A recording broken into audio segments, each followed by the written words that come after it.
긴 영업 사이클, 뭐 낮은 윈레이트 뭐 이런 거 있지 않습니까? 네네네. 이런 것들 사실 뭐 파이프라인에서 깔때기에서 맨 위가 아무리 많아봤자 이 밑으로 안 내려가면 아무 의미가 없지 않습니까? 맞습니다. 네. 네.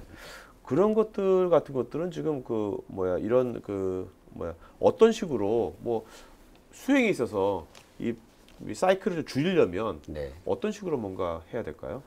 그래서 사실은 이런 부분들을 영업사원들의 개인기에 의존하기보다는 네. 회사 차원의 어떤 시스템이나 템플릿이 좀 필요합니다. 아, 그래서 어떻게 보면 이런 저희 오라클의 세일즈 클라우드 같은 툴을 도입을 해서 아, 그런 부분들을 아. 그 영업사원들이 예를 들면 어느 시점에 놓칠 수가 있거든요. 네네네. 그 영업도 아까 같이 깔때기가 쭉 단계별로 내려가는데 네네. 그 단계에서 해야 될 일들이 있습니다. 네네. 아, 그럼 이제 예를 들면 오늘 고객 만났으면 뭐 내일 가서 제품 설명해야 되는데 매일 만나고만 있으면 안 되잖아요. 그렇죠, 그렇죠. 예, 그런 것들이 아. 시스템에서 얼럿을 준다든지 아. 아니면 윗분들이 바라보고 있으면 내일 가서 뭐 제품 소개도 해야지 네네. 이런 식의. 아. 그래서 좀 예.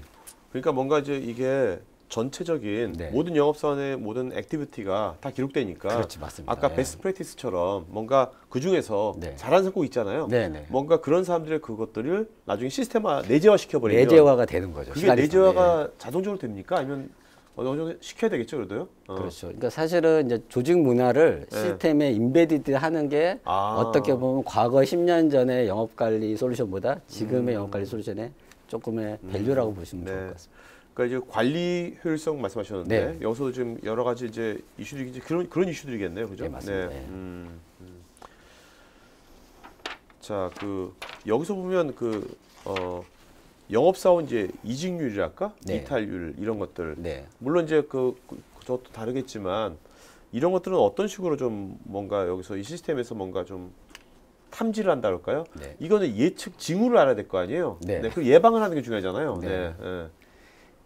사실은 이제 영업사원들이 어떤 밑에 보시면 이제 의욕을 고취시키고 아까 같이 좀 그런 불편함들을 해소하려면 사실 공평해야 돼요. 네네. 그 공평하다는 게 어떤 KPI 잣대를 들이대는 게 아니라 네네. 이 컨센서스가 되게 중요하거든요. 그러니까 세일즈 매니저랑 영업사원 필드에 계신 분들이 물론 그렇죠. 성과를 많이 내는 영업사원들이 좋은 뭐 보너스를 받고 하는 것보다 더 중요한 건 전체를 봐야 되는 부분도 있거든요. 네네. 단 그 성과를 많이 내는데 인센티브를 적게 받아요.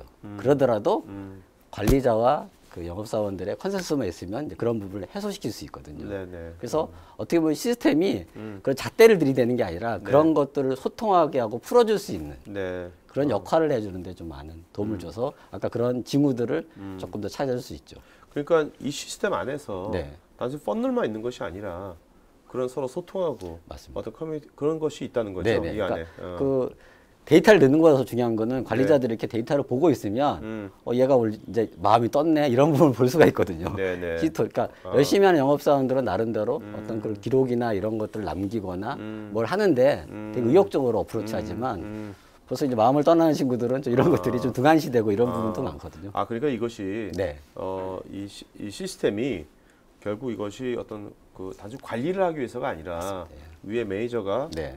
어떤 밑에 이런 영업들이 뭔가 문제가 있을 예방 어떤 징조가 보이면 네. 여기서 빨리 그걸 캐치해가지고 그렇죠. 예. 그 사람을 좀 오프라인에서 뭔가 같이 그 원인을 같이 상담도 해주고 뭔가 북돋아주고 그게 되게 중요한 그럼 거죠. 그게 중요할 것 같은데요. 그 이 시스템이 다 해결하는 건 아니잖아요, 그죠? 그러니까 예. 그 관리자 입장에서는 휴먼 터치가 필요한 거 아니에요? 맞습니다. 그 밑에 직원이 무슨 고민이 있고 어떤 시점에서 힘들어하는지를 그렇지. 빨리 캐치해서 불러서 아까 말한 대로 맨날 고객을 만나는데 진도가 안 나가잖아요. 그렇지, 그럼 불러서 그러네요. 뭐 술 한잔 먹이면서 왜 무슨 고민이 있냐 그렇지. 뭐 이런 것들을 이런 시스템의 어떤 히스토리나 이력을 통해서 좀 예견하고 대응할 수 있는.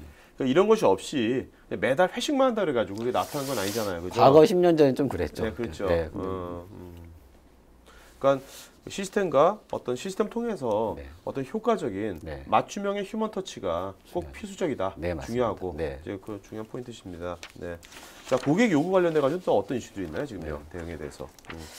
사실은 이제 과거에는 그 영업사원을 통해서만 고객을 봤어요. 네. 그래서 그 영업사원이 없으면 그 고객에 대한 예를 들면 뭐 히스토리나 이런 정보를 얻을 수가 없는 거죠. 네네네. 그래서 그러다 보니까 고객이 근데 그 영업사원이 만약에 아파서 안 오면 회사에 전화할 수 있잖아요. 네, 또 다른 분이 전화 받으면 그걸 모르는 경우가 많아요. 네네네. 그래서 과거에 이제 고객의 요구에 대해서 조직이 어떤 고객의 접근성도 좀 더 다변화시키고 네. 역할의 아랫날도 조금 더 효과적으로 대응하고 이런 그리고 이제 일관적으로 고객의 어떤 요구사항을 해결해 줌으로써 네. 사실은 궁극적으로는 그 영업사원의 어떤 매출을 달성하는 아주 긍정적인 효과를 발생할 수 있습니다. 이게 어떻게 보면 약간의 그 영업 행위에 네. 뭐 약간 자동화 같은 것도 들어가 있는 겁니까? 이 개념에 어떻게 보면? 물론 자동화도 들어가 있고요. 네네. 네. 단 이제 이게 가장 이슈는 과거에 영업사원들 속에 숨어 있는 고객의 모든 인사이트 정보를 조금 이제 회사 차원으로 끄집어내자는. 그리고 그런 것들의 어떤 다양한 채널이나 고객 요구를 네. 사실은 이제 아까도 이제 뭐 회의 그런 거 있지만 이제 마케팅 부서나 영업 조직이나 이제 서비스 부서가 네. 서로 아레날이 틀리거든요. 네, 근데 네. 고객은 한 분이에요. 네, 그렇죠. 이런 조직 간의 소통과 고객을 바라보는 뷰에 그 인사이트를 좀 동질화시키고 해야지만 네. 고객의 관점에서는 조금 더 좋은 만족을 얻을 수 있는 거죠. 네.